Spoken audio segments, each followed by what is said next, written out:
বলো বলো। দেবী মার আদেশ করো। কিউটি আন্টি হঠাৎ করে কি হচ্ছে? কিউটি কিউটি আন্টি ওইরকম নাম দেয়, বিশেষণ দাও? হ্যাঁ, ওর হঠাৎ মনে হলো আমাদের। হ্যাঁ, এটাই বলতে চাই যে মা, তুমি একটু আমার কথাটা একবার শোনো প্লিজ। মানে তুমি শোনো, তারপরে তুমি যা সিদ্ধান্ত নেওয়ার নাও, কিন্তু আমার কথাটা একটু শোনো। মানে আমি কি বলতে চাইছি সেটা একটু শোনো। মাইকটা আনো আমার কাছে, আর দুটো এপিসোড যেতে দাও, তারপর শুনছি। থাপ্পড় পর্যন্ত খেয়েছো? হ্যাঁ, সবাই থাপ্পড় খেয়ে গেছে আমার কাছে। ও বাকি ছিল, ও পেয়ে গেছে। তাও একটা না দুটো পর পর। হ্যাঁ, তোমাকে বেশি ভালোবাসে না? একটা ছিল, আমি বলেছি যে না একটাতে মানে বিষয়টা জমছে না, তো দুটো থাপ্পড় মারতে চাই আমি। তো ডিরেক্টরকে জিজ্ঞেস আমি কি মারতে পারি, বলে হ্যাঁ মারো। দুটো কেন 10টা মেরে দাও। জানে আমার একটু বেশি ফেভারিট যদি, সেটা আমার ছোট ছেলে, সেটা সবাই জানে। ঈশান? হ্যাঁ, সেটা সবাই জানে। কারণ আছে, তার কারণ হলো আমার ছেলের বয়স আর ওর বয়স একদম এক। একটা হচ্ছে সেইটা একটা বিরাট কারণ, দ্বিতীয়ত হচ্ছে ওর না, তুমি তো দায়িত্ব নেবে, তোমার দেবী মা, আর যেটা তুমি কোনোদিনও দেখোনি তোমার চোখের সামনে, তোমার বাবাও সেটা দায়িত্ব দিয়েছে যে মা ছেলের দূরত্ব কিন্তু তোকে মেটাতে হবে। তোমার বাবা না, বাবা আমাকে অ্যাকচুয়ালি দায়িত্ব দেয়নি, বাবা আমাকে ব্লেম করছিল। মেন আমাকে দায়িত্ব যে বলেছে যে তোকে এই দায়িত্ব মানে এই দায়িত্ব পালন করতে হবে, সেটা পিসি, দীপালি পিসি, ওই আমাকে আইডিয়াটা দিয়েছিল, কনফিডেন্টটা দিয়েছিল যে আমিই পারবো ওদের দূরত্বটাকে মানে আরও মা ছেলেকে কাছাকাছি নিয়ে আসে। তো আমি সেটাই এখন চেষ্টা চলছে, এবার কতটা কি হতে পারে প্ল্যানিং তো অনেক কিছু করেছি। এই চরিত্র থেকে মাস গেলে একটা মোটা টাকা, আমি স্পষ্ট বক্তা, মাস গেলে একটা মোটা টাকা, সেটা একটা একদিকে। এছাড়া আমার এই ইন্ডাস্ট্রিতে কাজ করা মানে আমার মনের খিদের কারণে কাজ করা, সেজন্য বললাম ওটা সরিয়ে দিয়ে রাখলাম। ওটা তো আছেই, ওটা আমি এখানে কাজ করি, আমি এখানের মতন আমার রোজগার, যিনি টিচার তারও মাস গেলে তার রোজগার, তুমি তোমার মতন রোজগারটা তো আছেই, পাশে সরালাম। কিন্তু আমার এখানে কাজ করা আমার মনের খিদের জন্য। আমার ভালোবাসার জায়গা হচ্ছে কালচারাল সাইড। তো সবার কিন্তু সেই ভাগ্যটা হয় না যে আমার শখ বলো, আবৃত্তি, নাচ, এগুলো ছোটো থেকে করতাম শখে। তো মানুষের শখটা ভালো লাগার জায়গাটাই তার প্রফেশন হবে, এটা খুব রেয়ার। জিজ্ঞেস করছি, কে বেশি দুষ্টুমি করে গো? 4 ছেলে মেয়ে অ্যাকচুয়ালি, দেবলি নাকি ওই দুষ্টুমি করে হচ্ছে আমার দেওর। পারফেক্ট। এরা সব হচ্ছে সাকরেত, কিন্তু আসল দুষ্টুটা হচ্ছে আমার দেওর। মায়ের পো ধরা হয় না, ওরা হচ্ছে পো ধরা, সানাইটা হচ্ছে ও, বাজায় হচ্ছে ও। প্রচণ্ড ইমোশনাল, ভীষণ সফট। আমাকে দেখে যেটা মনে হয় অ্যাকচুয়ালি আমি ভেতরটা আমার পুরো উল্টো, তার ভীষণ ভুলভাল। ইমোশনাল হলেই মানুষ কষ্ট বেশি, আর স্পষ্ট বক্তা তুমি, সব থেকে বড় কথা। হ্যাঁ, আমি পারি না, আমি ওই কোনো রকম লাল নীল হলুদ সবুজ রং মাখিয়ে কোনো কথা বলতে পারি না, এটা আমার বিরাট সমস্যা। এইটা না মানে এখনকার যুগে সবাইকেই বলতে হয়, সবাই বলে, কিন্তু আমি কি করে বলতে হয় আমি সত্যি জানি না। মানে লোকে নাকামি ভাবতে পারে, কে ভাবলো তাতেও আমার কিছু যায় আসে না, আমি সত্যি জানি না। মানে কিভাবে আমি বানিয়ে বলবো, কিভাবে আমি যেটা নই সেটাকে এক্সপ্রেস করব, সেটা কি করে করতে হয় আমি কখনো শিখিনি। আসলে মই কেড়ে নেওয়ার মতো, তারপরে এখন সেই আবার না কেড়ে নেয়নি, কিন্তু নেয়নি তা বললে হবে না। মানে দেখেছো মায়ের, দেখেছো কেড়ে নেওয়ার কেড়ে নেওয়ার উপক্রম, তখন ভাইয়ের যন্ত্রণাটা বুঝতে পেরে আবার সেই এসে আবার মইটা ঠিকঠাক করে ফিট করে দিয়েছে যাতে ভাই ঠিক মতো নামতে পারে। ভাই নেই বলে তুমি বলবে, মা কিন্তু হ্যাঁ না হবে না এসব, না চোখের মনি দুজনে। আসলে কি হয় না, মানে কটু কথা বলি তো ওকেই বলবো, ওকে ভীষণ ভালো কথা বললাম, ও যে বেরোতে গেল ওর কাছে ওর নামে জীবনে কেউ বলতে পারে না আমি এটা করেছি, বা ওকে যখন বললাম ওকেই বললাম, পরে সেটা নিয়ে টিজ করা বা অন্য কাউকে জানিস তো কী করেছিল, কেউ বলতে পারবে না আমি এটা করেছি, কেউ বলতে পারবে না। মুহূর্তে রয়েছে জি বাংলার অন্যতম জনপ্রিয় ধারাবাহিক কুসুমের সেটে, আর প্রথমবার বোধহয় মা ছেলের জুটি তো ঠিক আছে, মাঝখানে কুসুম, একেবারে যাকে নিয়ে টান টান উত্তেজনা চলছে। কেমন আছে আগে বলো? সবাই ভালো আছে, আমরা ভালোই থাকি বলো। হ্যাঁ, আমরা দারুণ থাকি। আচ্ছা অঞ্জনাদি, আচ্ছা প্রথমে অনস্ক্রিন আমার সমস্ত কিছু আসার আগে আমি জানি দিদি এই যে তোমার এই এটা দেখে মনে পড়লো আগের সেটে যে চা খানোর ব্যাপারটা তুমি যে পরপর এখানেও মানে খেয়েছো কি মানে দিদি? হ্যাঁ অঞ্জনা দি আমাদেরকে বেশ কয়েকবার, আমরা তো প্রচণ্ড কফি খাই, তো আমাদের কফি কিনে দিয়েছেন এবং অঞ্জনা দি জানেন যে আমাদের চয়েস যে কোন কফি আমরা বেশি খাই, সো সেটা মাঝে মাঝেই আমাদেরকে দেন। পুরো পরপর থাকে আগের বার থেকে আমি দেখেছিলাম, আমি এটা দেখে হঠাৎ মনে পড়লো যে না এটা সবার জন্য। আচ্ছা অনস্ক্রিন আসি, মানে কুসুম আর ছেলে মায়ের যে এত সুন্দর বন্ডিং, কোথাও কি এখন চলছে কোনো মন কষাকষি, মানে ভালো ছেলে কোথাও কি একটা অভিমান মায়ের, কি বলবে মানে ইন্দ্রাণী গাঙ্গুলি কি বলবে? হ্যাঁ ওটাই, কষ্ট তো বটেই, অভিমানটাই বেশি।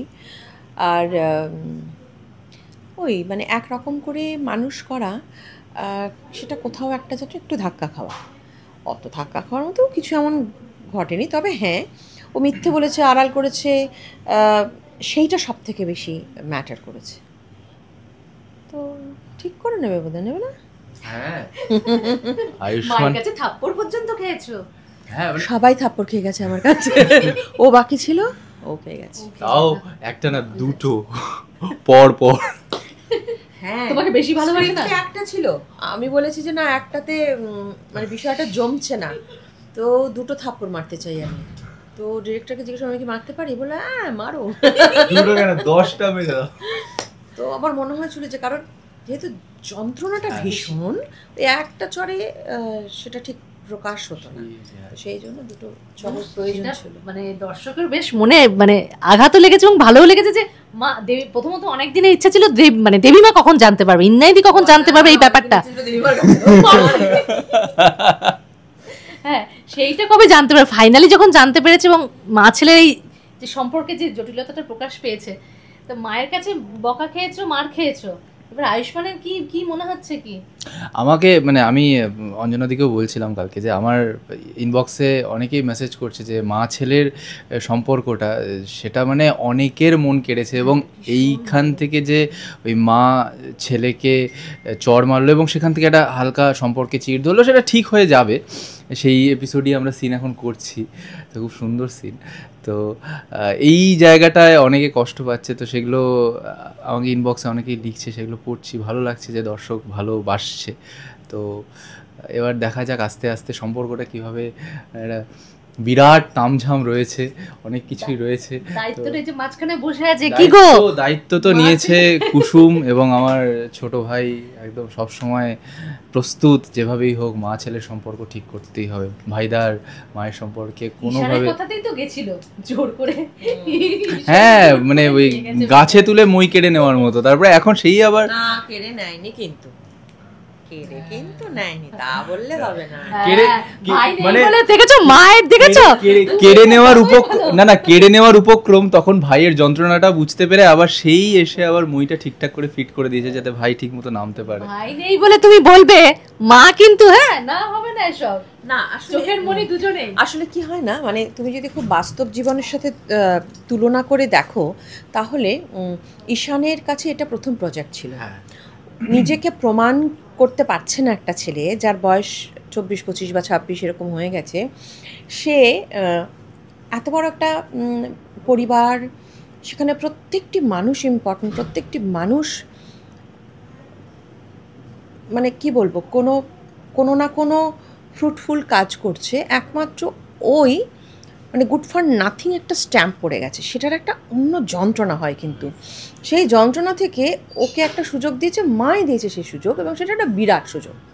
ওর মনে হয়েছিল যে যা ইচ্ছে হয়ে যাক, ওকে প্রমাণ করতে হবে।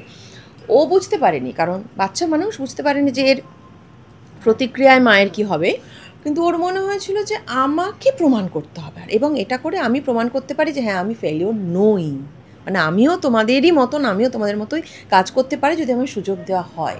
কিন্তু তার পরিস্থিতিটা যে এরকম হবে সেটাও বুঝতে পারিনি, কিন্তু যখন পরিস্থিতিটা এরকম হয়ে গেল তখন কিন্তু ওর মানে দাদার প্রতি যে ভালোবাসাটা, বা দাদার এতটা কষ্ট পাচ্ছে তার জন্য যে ওর ছটফটানিটা, সেইটা কিন্তু মানে একদম বসে ঠায় বসে দেখবার মতন। সিঁড়িতে আমার আর ও দুই ভাইয়ের একটা সিন ছিল, দুই ভাইয়ের একটা সিন, সেখানে ওর যে যন্ত্রণাটা, যে আমি ভুল করে ফেলেছি এবং আমার এটা করা উচিত হয়নি, সেই মুহূর্তে ইনস্ট্যান্ট জাস্ট কোনোভাবে শ্যুটটা বাঁচানোর জন্য, এবং তার যে দিদি যেটা বললো যে কষ্টটা, এবং দুই ভাইয়ের ওই সিঁড়ির নিচে হাউমাউ করে একে, খুব সুন্দর সিন ছিল, হ্যাঁ দুজনেই খুব ভালো ছিল, ও বলেও ছিলাম আমি পরে। হ্যাঁ, এটা মানে দুজনে একে অপরকে জড়িয়ে ধরে কান্নাকাটি, মানে দারুণ সিন ছিল, ভারী সিন ছিল, ভারী সিন ছিল। আর মাঝখানে তুমি কি শুধু শুনে যাবে? হ্যাঁ, তুমি বলো, তুমি তো দায়িত্ব নেবে। দায়িত্ব তোমার দেবীমা, আর যেটা তুমি কোনোদিনও দেখোনি তোমার চোখের সামনে, তোমার বাবাও সেটা দায়িত্ব দিয়েছে যে মা ছেলের দূরত্ব কিন্তু তোকে মেটাতে হবে। তোমার বাবা না, বাবা আমাকে অ্যাকচুয়ালি দায়িত্ব দেয়নি, বাবা আমাকে ব্লেম করছিল। মেন আমাকে দায়িত্ব যে বলেছে যে তোকে এই দায়িত্ব মানে এই দায়িত্ব পালন করতে হবে, সেটা পিসি, দীপালি পিসি, ওই আমাকে আইডিয়াটা দিয়েছিল, কনফিডেন্টটা দিয়েছিল যে আমিই পারবো ওদের দূরত্বটাকে মানে আরও মা ছেলেকে কাছাকাছি নিয়ে আসে। তো আমি সেটাই এখন চেষ্টা চলছে, এবার কতটা কি হতে পারে। প্ল্যানিং তো অনেক কিছু করেছি, সেটা বলবো না, সেটা দেখতে হবে, কুসুম দেখতে হবে, সেটা বলবো না। তার জন্য সবাই কুসুম দেখতে থাকো। তো দেবীমাতা এখন সামনে আছে, বলো কিছু। মানে সব সময় তো ওই তাকিয়ে দিল তোমার দিকে কিভাবে, ও বললে এখন থাপ্পড় খাবে তো জানে। হ্যাঁ, বেচারা সব সময় ভয় থাকে না অন স্ক্রিন। হ্যাঁ, অন স্ক্রিন সব দায়িত্ব নিচ্ছ তুমি। অন স্ক্রিনে যেরকম দেবীমাকে ভালোবাসি, সেরকম আমার একটু ভয়ও লাগে দেবীমাকে, একটু না অনেকটাই ভয় লাগে যে আমি কিছু উল্টো পাল্টা না করে ফেলি। কিন্তু কুসুম সবসময় দেবীমার পাশেই থাকতে চায়, আর থাকেও। আর তোমার মনে যে দোনোয়ানা দেবীমা জেনে গেল, আর এরপরে আদৌ কি আর মানে সেই সিঁদুর রক্ষার লড়াই, সেই সব তো আসছে, সেই সবও হবে, দেখা যাবে তখন কি হবে, কতটা কি কুসুম আবার থাপ্পড় বাপ্পড় কি হবে, কি হতে চলেছে সেটা তো জানি না। কুসুম দেখতে থাকো, ক্রমশ প্রকাশ। আচ্ছা, অফস্ক্রিন দিদিকে জিজ্ঞেস করি, এই যে দুজনেই তোমার 3 ছেলে মেয়ে, মানে ও ঠিক আছে হচ্ছে, অফস্ক্রিন জিজ্ঞেস করছি, কে বেশি দুষ্টুমি করে গো? 4 ছেলে মেয়ে অ্যাকচুয়ালি, দেবলি নাকি ওই দুষ্টুমি করে হচ্ছে আমার দেওর। পারফেক্ট। এরা সব হচ্ছে সাকরেত, কিন্তু আসল দুষ্টুটা হচ্ছে আমার দেওর পারফেক্ট সিদ্ধার্থ। দুষ্টুমি করে মানে ওই যে ওই বোতল উল্টানো নিয়ে যে ইয়ে তো, হ্যাঁ, কাকাই আচ্ছা। সিদ্ধার্থ কাকাই, ও হচ্ছে আসল দুষ্টু। এরা হচ্ছে সব ওই পেছনে সাগরে। হ্যাঁ, সাকরেত। সানাইয়ের পো ধরা হয় না, ওরা হচ্ছে পো ধরা, সানাইটা হচ্ছে ও, বাজায় হচ্ছে ও। মানে আর অফস্ক্রিন কি ভয় পাওয়া হয় অঞ্জনা দিকে? অঞ্জনা কিন্তু একটু গম্ভীর, ভয় পাওয়া হয় কি? অঞ্জনা দির সঙ্গে তোমাদের প্রথম কাজ? আমার প্রথম, হ্যাঁ। ওর তো হ্যাঁ প্রথম কাজ। আচ্ছা, প্রথম দিনের অভিজ্ঞতাটা একটু শুনবো, যখন শুনলে দিদির। আমি ভীষণ এক্সাইটেড ছিলাম, মানে ফার্স্ট দিন না, সেকেন্ড দিন প্রথম দেখা লুক টেস্ট, লুক সেটে, হ্যাঁ। আর ফার্স্ট ডেতে আমার ছিল না, সেকেন্ড ডেতে গাড়ি বারান্দায় ওই যখন আমি আসছি ভাইকে বাঁচিয়ে, ওই আমি ভীষণ এক্সাইটেড ছিলাম ফার্স্ট, মানে প্রথমবার স্ক্রিন শেয়ার করবো দিদির সাথে, তো ভীষণ একটা ভিতরে একটা প্যালপিটেশনও কাজ করছিল, একটা নার্ভাসনেস, তার সাথে একটা এক্সাইটমেন্ট, সব মিলিয়ে মিশিয়ে। আর কুসুমে তোমাদেরকে কিন্তু তাকিয়ে থাকছে। না, আমি এক্সাইটেডই ছিলাম, তো জগদ্ধাত্রী পুজো, প্রচুর তো চাপ দিদি, প্রতি বছর প্যান্ডেল চলছে, ইলেকট্রিশিয়ানের কাজ চলছে, আর আমি এখানে শুটিং করছি, মানে আর পুরোটা মানে একা হাতে করা একটা পুজো, পুরোটা একা হাতে করা। কালকে তো 21 মিনিট ওইটা কি আছে ওই সিনটা, যেটা পুরো মেলোড্রামা, যেখানে সেটা কালকেই তো, হ্যাঁ। ভগবান, পরের দিন পুজোর প্রচুর চাপ সকাল থেকে। না একটা সময় দেখবে আমি নেই, করো তোমরা মেলোড্রামা, তুমি তো সেসব দিয়ে আছো, তোমরা মেলোড্রামা করো। না আমি পরে এসে আসল জিনিস বিয়ে করব, এইসব কি শোনালে তুমি আমার। মানে কালকে পুরো সিকোয়েন্সটা শেষ হচ্ছে আর কি, এবার কিভাবে হবে সেটা জানি না। ছেলে ক্রমশ ঝাটকাই দিয়ে যাচ্ছে, অফ স্ক্রিনও ঝাটকা দিল তোমাকে। হ্যাঁ, আমি এটা কি 21 মিনিট ওরা সব জানে, 21, 19, 28, 35, আমি সব কিচ্ছু জানি না। আমি আসি, এই সিনে ডাকছে, সিনে গেলাম, সিন হয়ে গেলো, প্যাক আপ বললো, জিনিসপত্র নিয়ে বাড়ি চলে গেলাম। এর বাইরে আমি আর কিছুর মধ্যে গল্পও জানি, এটা সব গল্পও জানি, পরের গল্পও জানি। আমি সেসব জানিও না, আমি খুব একটা জানতে চাইও না, কিন্তু ওরা সব জানে, সবটা জানে। আচ্ছা তোমাকে যেহেতু এই চরিত্রটা ইতিমধ্যে দর্শকদের প্রচন্ড পছন্দ এবং তোমার অভিনীত সব চরিত্রই পছন্দের, এই চরিত্র থেকে যদি বলি এবারে অঞ্জলি তোমার প্রাপ্তি কি বলবে? এই চরিত্র থেকে মাস গেলে একটা মোটা টাকা, আমি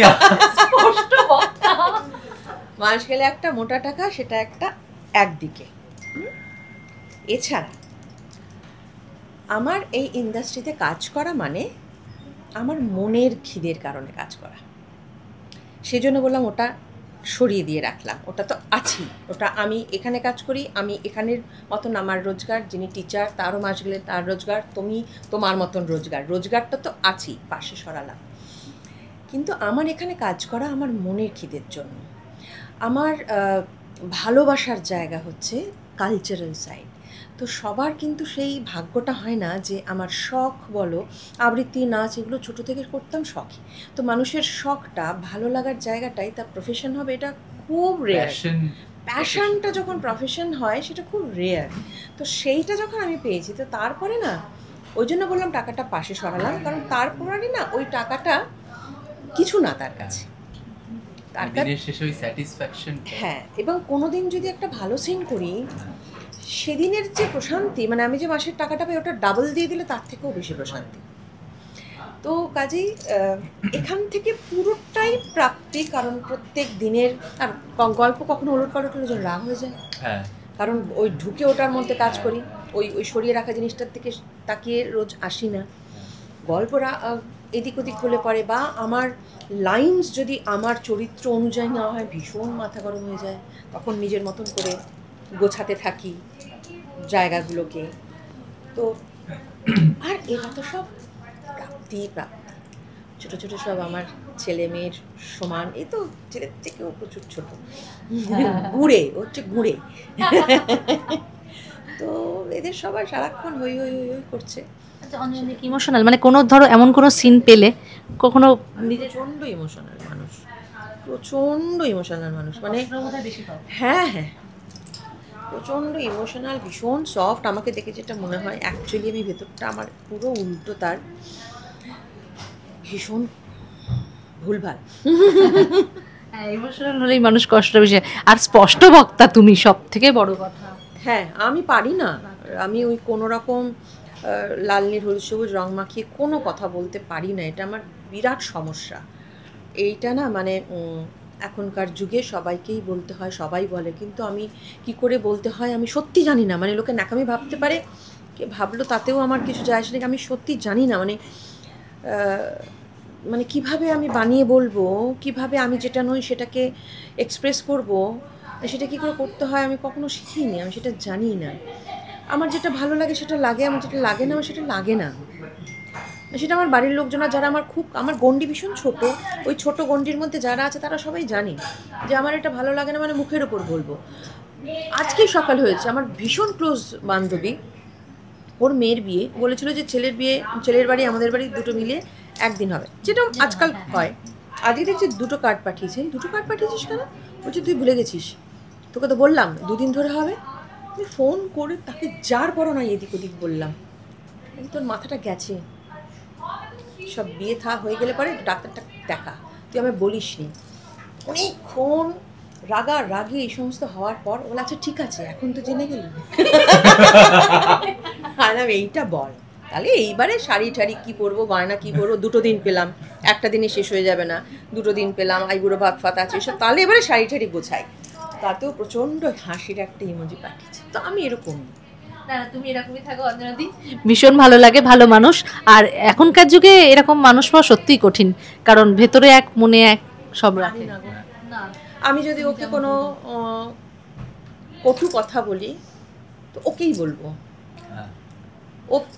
ওকে ভীষণ ভালো কথা বললাম, ও যে বেরোতে গেল ওর কাছে ওর নামে জীবনে কেউ বলতে পারে না আমি এটা করেছি। বা ওকে যখন বললাম, ওকেই বললাম পরে সেটা নিয়ে টিজ করা বা অন্য কাউকে জানিস তো কী করেছিল, কেউ বলতে পারবে না আমি এটা করেছি, কেউ বলতে পারবে না। কিন্তু কটু কথাটা বলছি মানে ওকে ডাউন করার জন্য না, ওকে হিউমিলিয়েট করার জন্য না। কটু কথা মানে ওই আর কি, মানে অপছন্দ হলে যেটা সেটা বলে দিলাম, কারণ আমার মনে হয় যে না এটা ঠিক করলো না, এটা না করলেই হতো, সেটা আমি বলে দিলাম। সেটা যদি আমার সামনের মানুষটা ভালোভাবে নিতে পারে, তাহলে সে আমার খুব মনের কাছে যদি ভালোভাবে না নিতে পারে, আমি রইলাম আমার এই ঘরটিতে।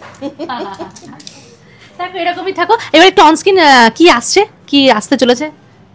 মা বলো না। ও শুধু একটা দিক দিচ্ছে, তোমার দিকে একবার ওর দিকে। হ্যাঁ, তো সেটা কি হচ্ছে জানতে গেলে আপনাদেরকে কুসুম দেখতে হবে। কুসুম দেখলেই আপনারা জানতে পেরে যাবেন। প্রত্যেকদিন বিকেল 5:30 জি বাংলা। আচ্ছা, অ্যাজ এ অডিয়েন্স হিসেবে আমি একটা জিজ্ঞেস করি যে কুসুম যেহেতু তুমি সিঁদুর পরিয়েছে মানে শুটিংয়ে, মা হিসেবে যদি ভবিষ্যতে ওকে যদি বাড়ির বউ করতে হয় বা যেরকম যদি পজিশন আসে, ইন্দ্রাণী গাঙ্গুলি কি করবে? মেনে নেবে? আমাকে চ্যানেল যা বলবে তাই করবো। হ্যাঁ, আমার ক্ষমতা নেই এখানে কিচ্ছু করার। চ্যানেল যা বলবে, আমার বলো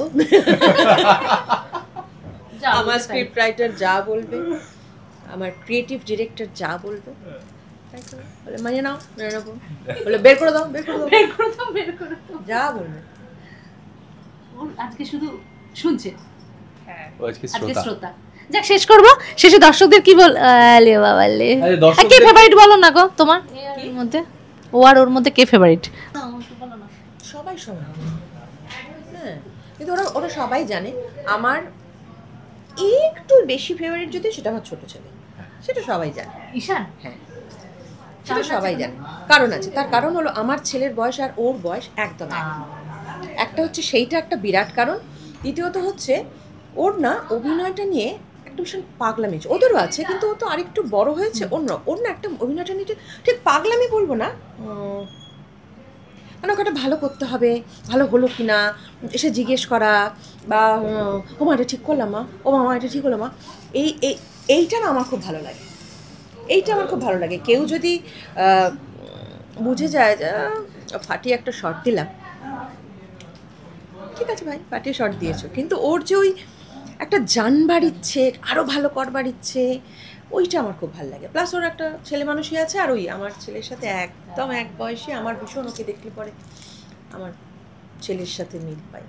ঈশানের খুব ভালো লাগবে, ইন্টারভিউটা দেখো। ঈশান নিজেও জানে। হ্যাঁ, আজকে নেই তো, ওগুলো ওর সঙ্গে কথা হয়েছে, ভালো লাগবে। তুমি তো ভুলে গেছো, তুমি আর কথা বলো না। কাকে?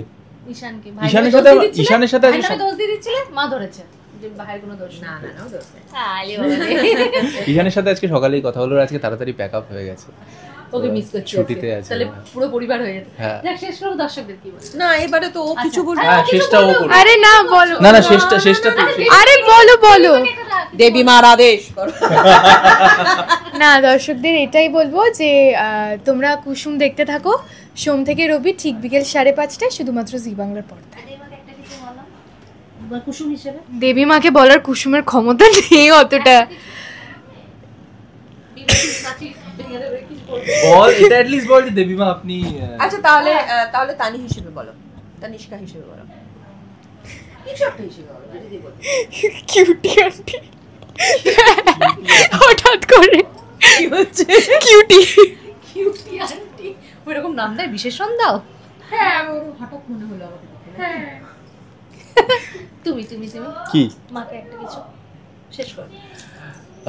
মাকে আয়ুষ্মান হিসেবে না, সব মাকে এটাই বলতে চাই যে মা তুমি একটু আমার কথাটা একবার শোনো প্লিজ। মানে তুমি শোনো, তারপরে তুমি যা সিদ্ধান্ত নেওয়ার নাও, কিন্তু আমার কথাটা একটু শোনো। মানে আমি কি বলতে চাইছি সেটা একটু শোনো।